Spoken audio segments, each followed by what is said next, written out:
এই মাসে 2024 সালে দ্বিতীয় চন্দ্রগ্রহণ ঘটতে চলেছে।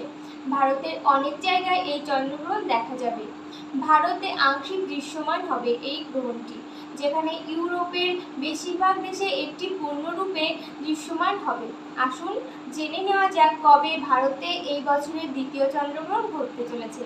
2024 সালের দ্বিতীয় চন্দ্রগ্রহণ ভারতে ভাদ্রপদ পূর্ণিমা তিথিতে অর্থাৎ 18 সেপ্টেম্বর 2024 দৃশ্যমান হবে, যেখানে দক্ষিণ আমেরিকা, আফ্রিকার পশ্চিম দেশ এবং পশ্চিম ইউরোপে একটি পূর্ণগ্রাস রূপে দৃশ্যমান হবে, যেখানে ইউরোপে বেশিরভাগ দেশে এবং পূর্ব আফ্রিকার একটি চন্দ্রাস্তের সময় আংশিকভাবে দেখা যাবে এবং উত্তর আমেরিকার দক্ষিণ পূর্বাঞ্চলে এটি চন্দ্রোদয়ের সময় আংশিক আকারে দেখা যাবে।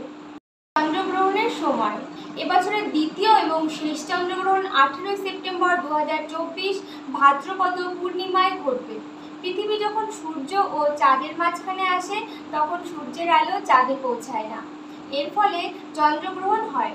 ভারতীয় সময় অনুযায়ী বছরের দ্বিতীয় চন্দ্রগ্রহণ শুরু হবে 18 সেপ্টেম্বর সকাল 6:11 এবং শেষ হবে সকাল 10:17। মোট 4 ঘন্টা 6 মিনিট ধরে চলবে এই গ্রহণটি। সেপ্টেম্বরের চন্দ্রগ্রহণের জন্য সূতক পালন করা হবে না, কারণ এই চন্দ্রগ্রহণের দিনের বেলায় হচ্ছে। জ্যোতিষশাস্ত্রের মতে যে গ্রহণ খোলা চোখে দেখা যায় তার সূতক কাল মেনে চলা হয়। সূতক সময় চন্দ্রগ্রহণ শুরু হওয়ার 9 ঘন্টা আগে শুরু হয় এবং সময়কালে ধর্মীয় আচার অনুষ্ঠান করা হয় না। তবে 18 সেপ্টেম্বর ঘটতে থাকা চন্দ্রগ্রহণ ভারতে দৃশ্যমান হবে না, তাই এর সূতক সময়ও বৈধ হবে না। ভারতে কি দ্বিতীয় চন্দ্রগ্রহণ দেখা যাবে?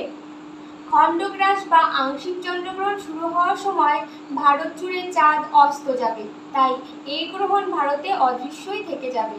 তবে ভারতের উত্তর, পশ্চিম ও উত্তর দক্ষিণাঞ্চলের অনেক শহরে চাঁদ অস্ত যাওয়ার সময় কিছুটা ঝাপসা হয়ে দেখা যাবে।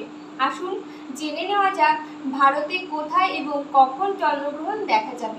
ভারতের এই 10 বড় শহরে চন্দ্রগ্রহণ দেখা যাবে। অমৃতসরে সকাল 6:13, আম্বালাতে সকাল 6:06, কুরুক্ষেত্রে সকাল 6:06, জম্মুতে সকাল 6:13, জয়পুরে সকাল 6:11, দিল্লিতে সকাল 6:05, গোপুরে সকাল 5:59, মুম্বাই সকাল 6:26, সুরাতে সকাল 6:25, ঝাঁসিতে সকাল 6:10। এইসব শহর ছাড়াও আরও অনেক শহরেও চন্দ্রগ্রহণ দেখা যাবে। আশা করি এই ভিডিওটি আপনাদের ভালো লেগেছে।